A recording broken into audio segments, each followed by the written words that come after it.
ಶ್ರೀ ಗುರುಭ್ಯೋ ನಮಃ.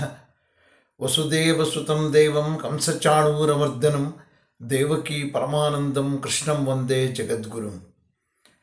ಪರತ್ಪರ ಯೂಟ್ಯೂಬ್ ಚಾನಲ್ನ ಎಲ್ಲ ವೀಕ್ಷಕರಿಗೆ ಸ್ವಾಗತ.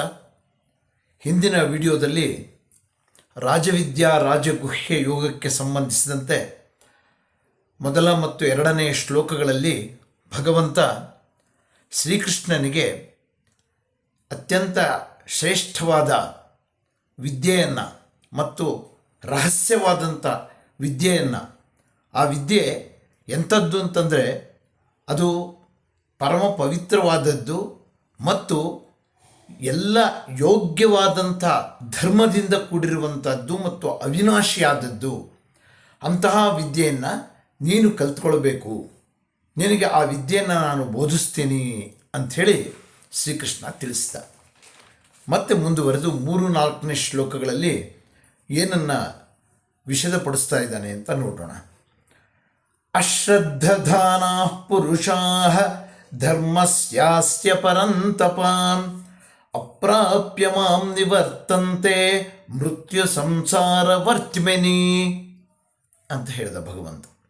ಅಂದರೆ ಹೇ ಅರ್ಜುನ, ಈ ಧರ್ಮದಲ್ಲಿ ಯಾರಿಗೆ ಶ್ರದ್ಧೆ ಇದೆಯೋ, ಅಂದರೆ ನಾನು ಬೋಧಿಸುವಂಥ ಈ ಧರ್ಮದಲ್ಲಿ ಯಾರಿಗೆ ಶ್ರದ್ಧೆ ಇದೆಯೋ ಅಂಥ ಮಾನವರು ನನ್ನನ್ನು ಪಡೆಯುವುದರಲ್ಲಿ ಯಾವ ಅನುಮಾನ ಇಲ್ಲ, ಪಡೆಯುತ್ತಾರೆ.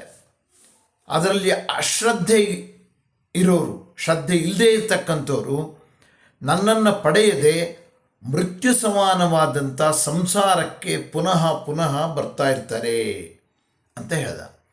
ಅಂದರೆ ನಾವು ದೇವರಲ್ಲಿ ನಂಬಿಕೆ ಇಲ್ಲದವರಾದಾಗ ಮತ್ತು ಮನುಷ್ಯನ ದೇಹವನ್ನು ಮಾತ್ರ ನಂಬುವಂಥವ್ರು, ಈ ದೇಹ, ಈ ಇಂದ್ರಿಯಗಳು ಇವೇ ಎಲ್ಲ ಶ್ರೇಷ್ಠವಾದವು, ಇವುಗಳ ಮುಂದೆ ಇನ್ನೇನೂ ಇಲ್ಲ ಅನ್ನುವಂಥವ್ರು, ದೇವರಲ್ಲಿ ನಂಬಿಕೆ ಇಲ್ಲದೆ ಇರತಕ್ಕಂಥವ್ರು, ಅವರು ಸಂಸಾರಕ್ಕೆ ಹಿಂದಿರುಗುತ್ತಾರೆ, ನನ್ನನ್ನು ಸೇರೋದಕ್ಕೆ ಸಾಧ್ಯ ಇಲ್ಲ ಅಂತ ಹೇಳಿದ.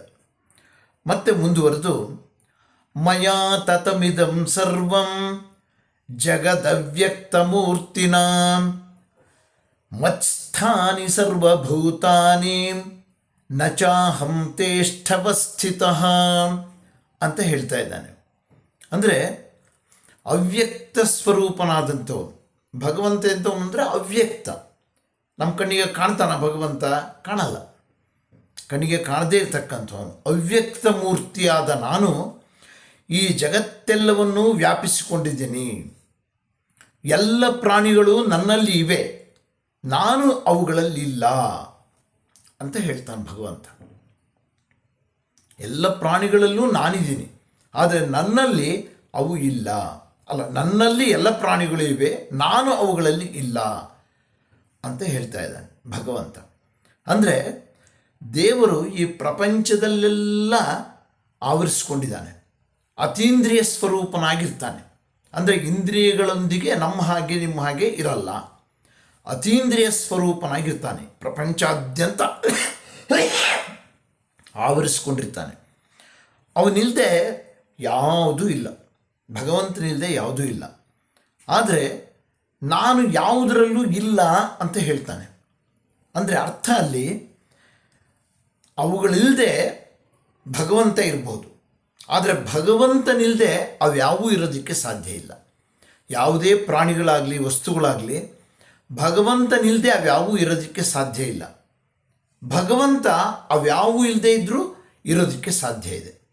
ಅದಕ್ಕಾಗಿ ಹೀಗೆ ಹೇಳ್ತಾ ಇದ್ದಾನೆ, ಅವೆಲ್ಲವೂ ನನ್ನಲ್ಲಿವೆ, ನಾನು ಅವುಗಳಲ್ಲಿಲ್ಲ ಅಂತ ಹೇಳ್ತಾ ಇದ್ದಾನೆ. ಈ ರೀತಿ ಪ್ರಪಂಚಾದ್ಯಂತ ಯಾವುದು ಇರಬೇಕಾದರೂ ಕೂಡ ದೇವರು ಅದರಲ್ಲಿ ಇರಲೇಬೇಕು.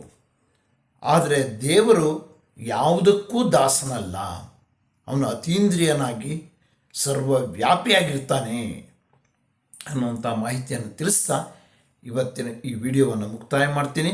ನಮಸ್ಕಾರ.